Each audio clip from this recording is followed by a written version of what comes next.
సరమ్మా గొంతు బొంగురు పోయింది. మాట కచేరీయే కాబట్టి పర్వాలేదు అనుకుంటాను. అవును, మాట కచేరీయే.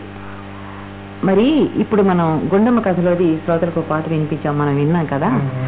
గుండమ్మ కథ గురించి ప్రత్యేకంగా మనం శ్రోతలతో పంచుకోవాల్సింది రసోత్తరమైనటువంటి ఏంటంటే అసలు గుండమ్మ తెలుగు పేరు కాదు, కన్నడ పేరు. చాలా మందికి ఎన్టీ రామారావు, నాగేశ్వరరావు, సావిత్రి, జమున లాంటి స్టార్స్ ఉన్నటువంటి పిక్చర్కి వాళ్ళందరినీ వదిలిపెట్టి సూర్యకాంతం వేసినటువంటి గుండమ్మ పేరు ఎందుకు పెట్టారు అని అన్నారు. అది మామూలు ప్రొడ్యూసర్ అయితే ఒప్పుకోరు కదా. రామారావు గారు, నాగేశ్వరరావు గారు ఒప్పుకుంటారా మమ్మల్ని వదిలేసి గుండమ్మ పేరు పెడితే? అది ఏంటంటే అది అసలు ఒక కన్నడ సినిమా విఠలాచారి తీశాడు, దాని పేరు గుండమ్మ, దానిలో హీరోయిన్ గుండమ్మ. అది బేస్ చేసుకొని మేము దానిలో గుండమ్మకి ఒక పెంపుడు కూతురు, ఒక సొంత కూతురు, అంత మాత్రమే ఆ 3 వేషాలే తీసుకున్నాం. తీసుకొని మిగతా కథంతా నేను చక్రపాణి గారు కూర్చొని రాశాం. రాసిన తర్వాత పిక్చర్ అంతా అయిపోయిన తర్వాత దీనికి పేరు ఏం పెట్టాలి అని ఎవరు అడిగారు. అడిగితే చక్రపాణి గారు అప్పటిదాకా పాపులర్ అయింది, ప్రతి వాళ్ళు తీస్తున్నప్పుడు మమ్మల్ని అడిగేవాళ్ళు, ఏమండి ఆ గుండమ్మ కథ ఎంతవరకు వచ్చింది అని. అలాగే ఆ గుండమ్మ కథ అనే పేరు పాపులర్ అయింది కాబట్టి చక్రపాణి గారు అన్నారు కదా, ఎందుకు గుండమ్మ కథ పేరు పెట్టేసేయండి అన్నారు. అంటే నేను అన్నాను, గుండమ్మ తెలుగు పేరు కాదు కదండి అన్న. మనం పెడితే అదే అవుతుందన్నాడు ఆయన. అందువల్ల సూర్యకాంతం అన్నది నా దగ్గర, ఏమని నా పేరు తీసేశారు మీరు. ఇప్పుడు ఇదివరకు గయ్యాలి అంటే నేను ఒక్కదాన్నే ఉండేదాన్ని, ఇప్పుడే గయ్యాలి ఎవరు అంటే గుండమ్మ అంటున్నారు. అసలు గుండమ్మ అంటే అర్థం ఏమిటో? అర్థం ఏంటి? గుండమ్మ, గుండూరావు మరి కన్నడ పేరు అనమాట. మరి సూర్యకాంతం వేసింది ఆ వేషం. ఆమెకి గుండమ్మ, రమణారెడ్డి గుండక్క అనేవాడు. షూటింగ్ విశేషాలు? షూటింగ్ మేము మొట్టమొదటి షూటింగ్ బిగిన్ చేసింది ఆ కోలు కోలు ఏమో పాటతో. ఆ పాటలో ముహూర్తం రోజున నేను అక్కడే ఉన్నా. నేను రామనగర్ సెట్స్కి వెళ్ళేవాడిని కాదు. అప్పుడు వెళ్ళినప్పుడు ఎన్టీ రామారావు గారు అడిగారు, అంతా ఇంత నరసరావు గారు, నేను ఏదో ఇష్టం వచ్చినట్టు గంతులు వేశాను, మీరు కొంచెం రష్ చూసి ఏమైనా ఎక్కువ అయిందేమో చెబితే ఈసారి కొంచెం తగ్గిస్తాను అన్నాడు. అంటే నేను రష్ చూసి రామారావు గారు, మీరు తగ్గించక్కర్లేదు, ఇంకొక 10% యాడ్ చేసినా కూడా ఆ క్యారెక్టర్ తీసుకుంటుంది, కాబట్టి మీరు యూ కెన్ గో అహెడ్ అన్నా నేను. అందువల్ల గుండమ్మ కథలో ఆయన విజృంభించిన విజృంభణ నాకు చాలా ఇష్టమైన కథ. మరి శ్రోతల కోసం డివి నరసరాజు గారు అంటే శ్రీ దాట్ల వెంకట నరసరాజు గారు. మరి కొంతమందికి వయస్సుకి మించినటువంటి మరి చెప్పుకోదగినటువంటి రచనలు కానీ, మరి వారు సాధించినటువంటి వివిధ రంగాల్లో చెప్పుకునే విశేషాలు ఉంటాయి. మరి నరసరాజు గారికి 85 వసంతాలు నిండి ఈ మధ్యనే పుట్టినరోజు చేసుకున్నటువంటి సందర్భంగా ఆకాశవాణి హైదరాబాద్ కేంద్రం శ్రోతలందరితో కలిసి మెనీ మెనీ హ్యాపీ రిటర్న్స్ అని చెప్తున్నాము. వెల్కమ్ అండి. అయితే ఈ సినీ జీవితంలో స్వర్ణోత్సవం జరుపుకున్నటువంటి మరి ఈ ప్రముఖులు నరసరాజు గారు 1920లో జన్మించారండి. 85 వసంతాలు ఇప్పుడే చెప్పుకున్నాం కదా. మరి మీ విద్యాభ్యాసం నరసరాజు గారు విశేషాలు ఎక్కడ చదువుకున్నారు? విద్యాభ్యాసం విజయవాడమ్మా. విజయవాడ హిందూ స్కూల్లో స్కూల్ 5 వరకు చదివాను. ఇంటర్మీడియట్ గుంటూరు హిందూ కాలేజీ, మాది సెకండ్ బ్యాచ్ కాలేజీకి 1936లో స్కూల్ ఫైనల్ పాస్ అయినాను. Intermediate 36 to 38. అది అయిపోయిన తర్వాత బిఏకి మెడ్రాస్ లైలా కాలేజీకి వెళ్ళా. అక్కడ నాకు అదృష్టం ఏంటంటే, మీ అందరి అనుభవంలో కూడా తెలుస్తుంది మీకు, ఏదైనా సబ్జెక్ట్ మీద ఇంట్రెస్ట్ కలగాలి అంటే ఆ సబ్జెక్ట్ చెప్పేటటువంటి మాస్టర్ని బట్టి ఉంటుంది. చాలా కరెక్ట్. హై స్కూల్లో లక్ష్మీకాంత శాస్త్రి గారని, సిస్టా లక్ష్మీకాంత శాస్త్రి గారని, ఆయన వేసిన ఫౌండేషన్ నాకు తెలుగు. ఆయన సంధులు సమాసాలు ఇవన్నీ కూడా నూరిపోసేవాడు. ఆయన పెట్టిన భిక్ష నాకు. అలాగే మళ్ళీ బిఏకి వెళ్ళేటప్పటికి చల్లా సత్యనారాయణ గారని, ఆయన కూడా అంత ఇంట్రెస్ట్ నా మీద చేసి క్లాస్లో ఎప్పుడు తెలుగులో ఫస్ట్లో ఉండేవాడిని. ఉంటే ఆయన ఏం చేసేవాడు, మామూలుగా అందరికీ చెప్పే పాఠాలు కాకుండా అదనంగా కొన్ని పుస్తకాలు తీసుకొచ్చి నాకు ఇచ్చేవాడు, చదవబోయని. చదివోయ అన్న తీసుకుపోయి రూమ్లో పారేసేవాడిని. తర్వాత అడిగేవాడు, చదివావాని? లేదు మాస్టర్ అనేవాడు. ఎందుకు ఆయన? మాస్టర్ నన్ను ఎందుకు పంపుతారు? నేను వచ్చిన డిగ్రీ కోసం, నాకేమో ఉద్యోగాలు చేయాల్సిన అవసరం లేదు, పెద్దలు సంపాదించిన ఆస్తులు ఉన్నాయి, నేను ఎట్లాగూ పాస్ అవుతాను, ఎందుకు నా బాధపడతారంటే ఆయన అన్నారు, నా కోసం చదవాలి. అంటే ఆయన కొత్తగా లెక్చరర్గా వచ్చాడు. ఆయన అక్కడికి నీకు క్లాస్ వస్తే ఆ క్రెడిట్ నాకు వస్తుంది. ఆయన మాట కాదా? అందుకని నేను ఎలాగో చదవను కదా అని ఆయన క్లాసులు అయిపోయినా కూడా కాలేజీలో వెయిట్ చేసి నేను ఆ స్టెర్లింగ్ రోడ్లో వాళ్ళ ఇంటి దాకా వెళుతుంటే దోవలో క్రిటిసిజం చెప్పేవాడు. మాకు ముద్రా రాక్షసం నాటకం ఉండేది. ముద్రా రాక్షసంలో నాయకుడు ఎవరు అని ఒక ప్రశ్న. చంద్రగుప్తుడా లేక చాణక్యుడా? ఓరియంటల్ దీని ప్రకారం, ఓరియంటల్ క్రిటిసిజం ప్రకారం అయితే చంద్రగుప్తుడు కావాలి, ఫలస్వామి నాయకుడు. నేను వెస్ట్రన్ క్రిటిసిజం ప్రకారం చంద్రగుప్తుడు ఏం చేశాడండి, చేసిందంతా చాణక్యుడు కదా, చాణక్యుడి పేరు రాస్తాను నాయకుడు అని అన్నా. అయితే నీకు మార్కులు రావన్నాడు. ఎట్లా రావో చూస్తాను అని. పరీక్ష రోజు మాకు సెనెట్ హౌస్లో ఎగ్జామినేషన్, బిఏ ఎగ్జామినేషన్. హాస్టల్లో బయలుదేరుతుంటే ఆయన పాపం చనిపోయినారు, ఎక్కడున్నాడో ప్రతస్మరణీయుడు. నేను బస్సులో కూర్చుంటే ఆ ప్రశ్న వస్తే ఏం రాస్తావు అని అడిగాడు. అడిగితే నేను నాయకుడు చాణక్యుడనే రాస్తాను గో అని కళ్ళెర్ర చేశాడు.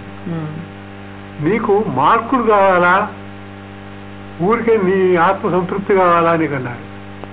ఎందుకు సరిగా రాస్తే ఎందుకు ఇవ్వరండి, రాస్తానన్నాడు. అలాగే వెళ్ళాను. పేపర్లో ప్రశ్న వచ్చింది. వచ్చినప్పుడు చాణక్యుడిని రాద్దామని ఆయన మీద గౌరవం కొద్దీ పాపం ఆయన బాధపడతారని చెప్పి ఫలస్వామి చంద్రగుప్తుడే నాయకుడు, రెండు పక్కల రాయొచ్చు. తిరిగి వచ్చేటప్పటికి హాస్టల్లో బస్సు వచ్చేటప్పటికి నిలబడి ఉన్నాడు ఆయన. చూడండి, ఆయనకి నిలబడి ఆ క్వశ్చన్ పేపర్ తీసుకొని మా అంక చూసి ప్రశ్న వచ్చింది కదా అని, దీనికి ఏం రాశావు అన్నాడు. ఆయన ఉడికిద్దామని చాణక్యుడిని రాశానన్నాను. అనేటప్పుడు నా చూసాను. లేదు మాస్టర్ కోపడం ఒకటి, చంద్రగుప్తుడని రాశాను. నాకు ఫస్ట్ క్లాస్ యూనివర్సిటీ ఫస్ట్ వచ్చింది. నేను డిగ్రీ తీసుకోవడానికి వెళ్ళినప్పుడు ఆయన ఎంత సంతోషించాడంటే, నా పేరు నిలబెట్టావే, నీకు గోల్డ్ మెడల్ వచ్చింది నీకు కాదు నాకు అన్నాడు. చాలా బాగుందండి. మాకందరికీ కూడా చాలా నిజంగా ఒళ్ళు పులకరిస్తుందంటే ఈ సంఘటన విన్న తర్వాత. విద్యార్థి పట్ల చదువుకోవాలి.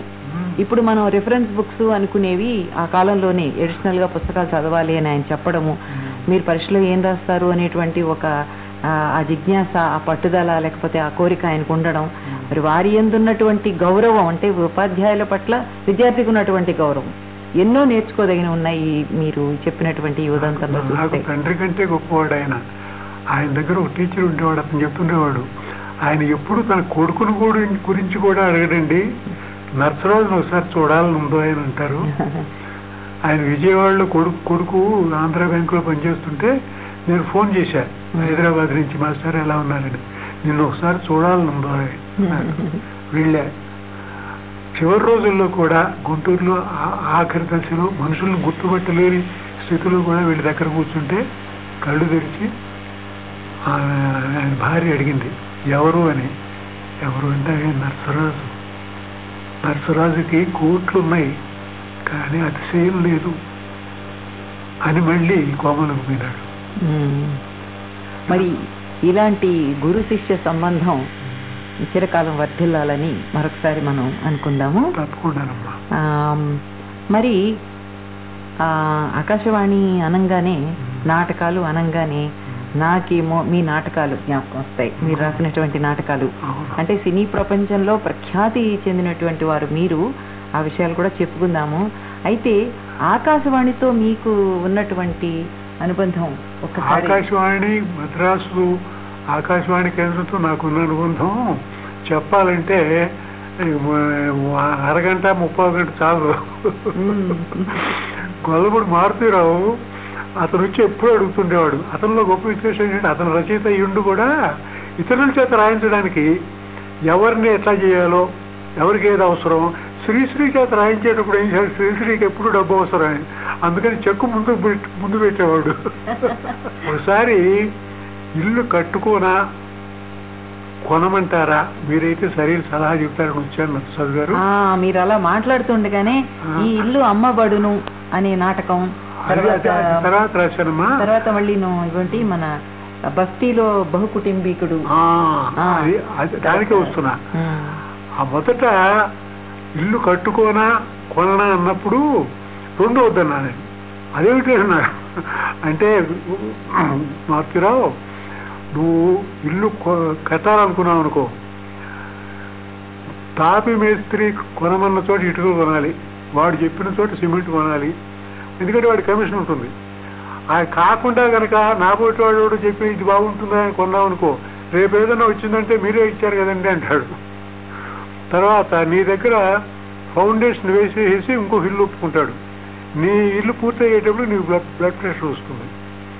ఒకవేళ కొన్నావు అనుకో, కొన్న తర్వాత మీ ఆవిడ ఏం చేస్తుంది, అయ్యో కొనకు ఇల్లు కొనుక్కున్నాం అని చెప్పేసి ఒక జామ చెట్టు, ఒక మామిడి చెట్టు, ఒక కరివేపాకు చెట్టు, ఒక నిమ్మ చెట్టు ఏదో వేస్తుంది.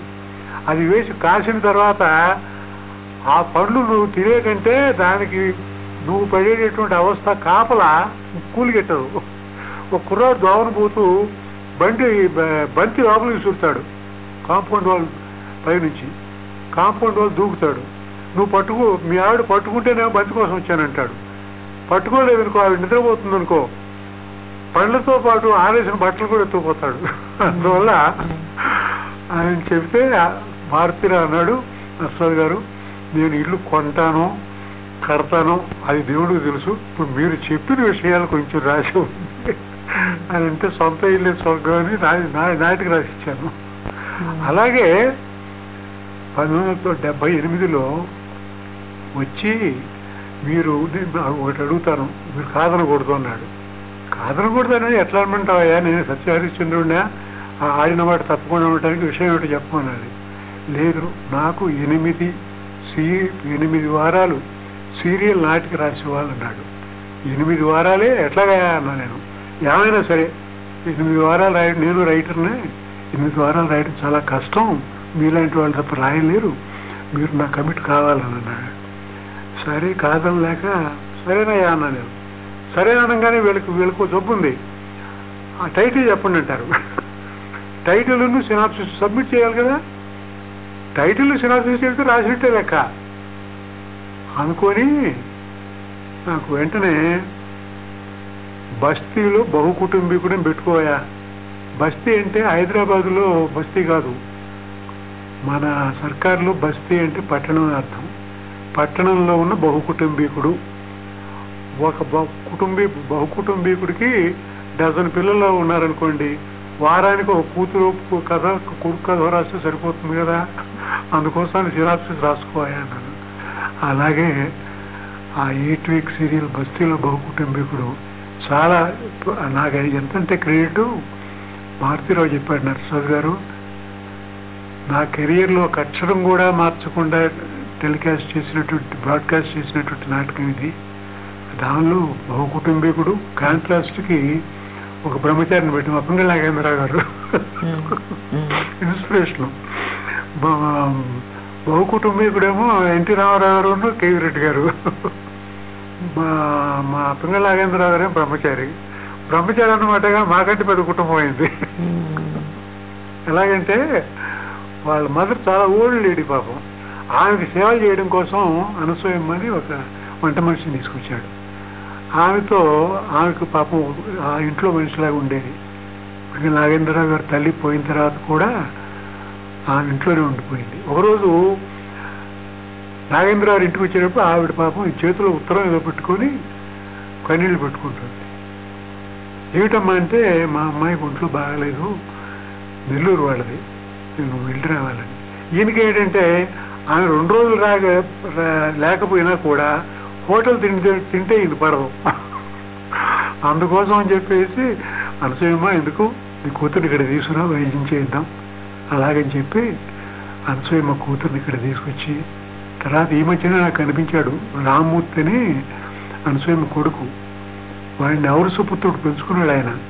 వాడు మొన్న నేను విజయవాడ వెళ్ళినప్పుడు క్యాసెట్ చేశానండి అని చెప్పి దానిలో పింగళి శ్రీరామూర్తి అని రాసుకొని, తర్వాత వాడికి వయలిన్ నేర్పించాడు, సంగీతం నేర్పించాడు. తర్వాత ఇంకొక అమ్మాయికి చదువు చెప్పించాడు పింగళి నాగేంద్రరావు గారు. మరి మీరు రాసినటువంటి మొట్టమొదటి సినిమా పెద్ద మనుషులు అనుకుంటానండి. అవునండి.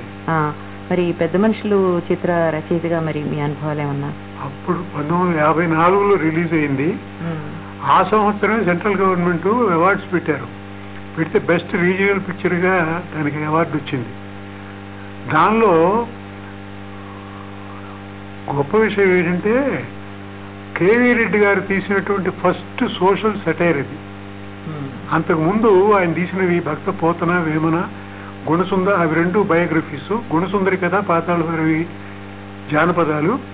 సోషల్ తీయాలి అని ఆయన ఒక రైటర్ కోసం అన్వేషిస్తూ పాతాళ భైరవి 100 Days సెలబ్రేషన్స్ కోసం విజయవాడ వచ్చినప్పుడు నేను రాసినటువంటి నాటకం అనేటువంటి నాటకం చూసి ఇంప్రెస్ అయ్యి, నరసరావు గారు ఆయన చూడండి ఎంత తెలివిగా అడిగాడు, మీరు విజయవాడలో ఏం చేస్తుంటారు అన్నాడు.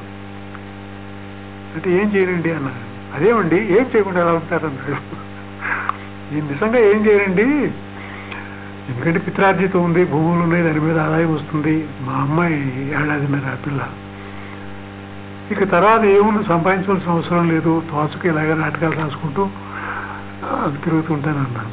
అంటే అప్పుడు అన్నారు, మీరు కుటుంబంతో మద్రాసు రావడానికి అభ్యంతరం లేదు కదా అని. ఎందుకు అన్నా నేను ఫస్ట్ టైం ఒక సోషల్ సెటైర్ తీయదలుచుకున్నాను, దానికి మీ నాటకం చూసిన తర్వాత మీరు అర్హులు అని నాకు అనిపించింది, మీరు కనుక మద్రాసు వస్తే చాలా సంతోషిస్తానన్నాను.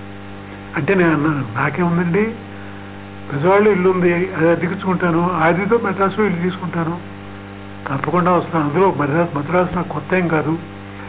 52లో సకుటుంబంగా మద్రాసుకు తరలాను. అది నా సినీ రంగ ప్రవేశం. పెద్ద మనుషుల చిత్రానికి రాయడం జరిగింది. అవునండి. మరి ఆ తర్వాత మరి చాలా సినిమాలకు రాశారు.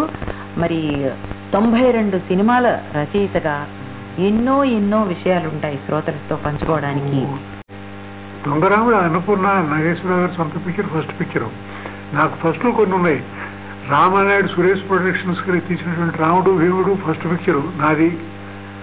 తర్వాత మీతో మాట్లాడుతూ ఉండగా నాకు ఈ కారు దిద్దిన కాపురం అనేటువంటి చిత్రం పేరు జ్ఞాపకం వచ్చిందండి. అది ఒక్కటే నేను డైరెక్ట్ చేసిన పిక్చరు. ఎందుకంటే కారు దిద్దిన కాపురం అది ఎప్పుడో చదివా నేను. Haunted car story. టాపర్ అని ఒక రైటర్ రాశాడు, ఎప్పుడో కాలేజీలో చదువుకున్నప్పుడు జ్ఞాపకం. అది హాంటెడ్ కారు డ్రైవర్ లేకుండా కారు నడవాలి.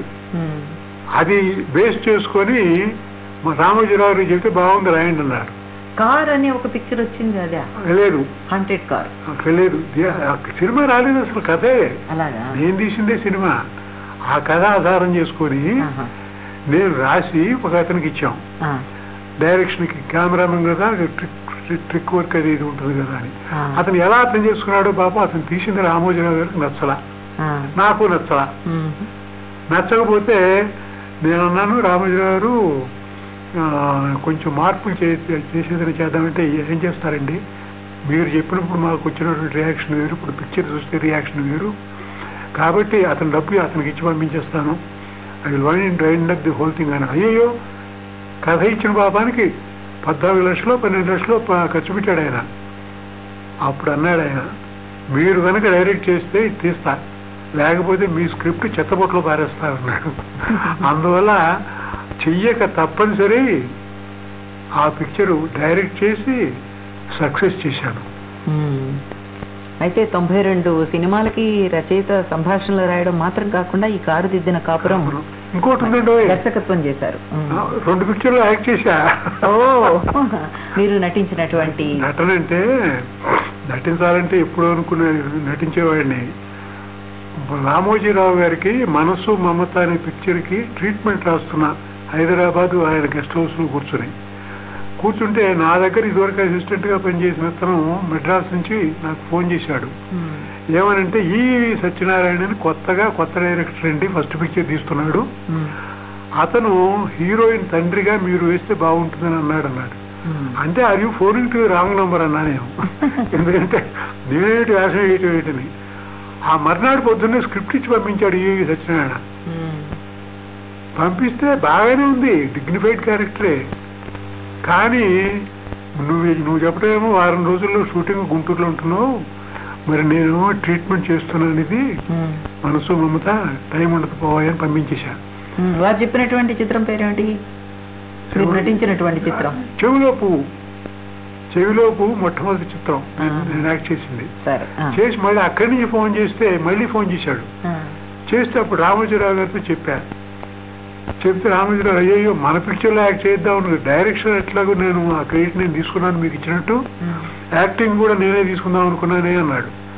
ఆయన రేపు షూట్ చేస్తున్నాడంటే మనం ఇక్కడ డైలాగులు కూడా రాయలేదు ఆయన అంటే సరే చేయండి అన్నారు. అప్పుడు వెళ్ళి నేను గుంటూరులో మెడ్రాస్ నుంచి గుంటూరులో హోటల్లో దిగి అసిస్టెంట్ని అడిగా, నేను ఏమయ్యా స్నానం చేశాను, డ్రెస్ ఎక్కడన్నా, మీరు వేసుకున్న డ్రెస్ ఏనండి అన్నాడు.